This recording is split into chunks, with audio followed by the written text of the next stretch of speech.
gonna do a quick foam roll for your upper back. If it's sore, that's your rib cage area right here. So we've got our foam roller behind us, and we're just gonna grab it and lower down onto it.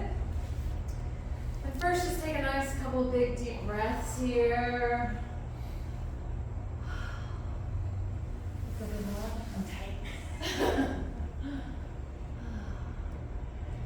And from here, you can clasp your hands behind your head and start rolling that foam roller right around your rib cage and your scapula.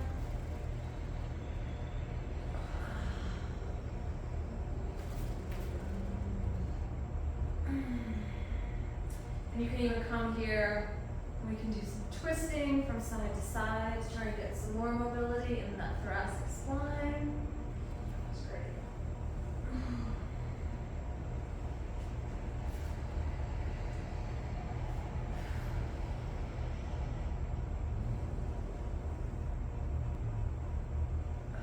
And you can do some flexion and extension.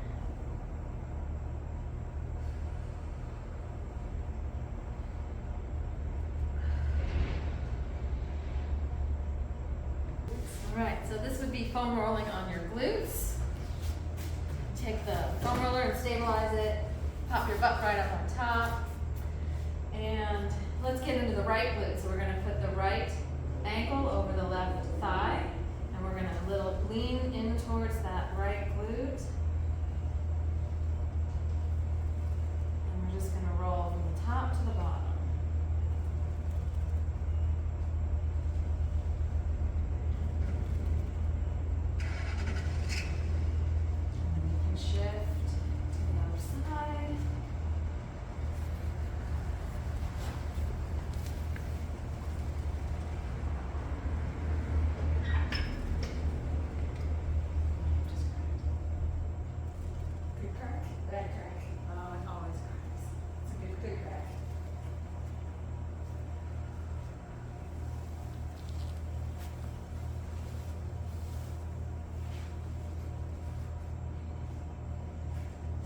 You can also get on that sacrum, that little triangle bone right at the base of your spine. There's lots of little things that attach to that. Sometimes we get little knots in there.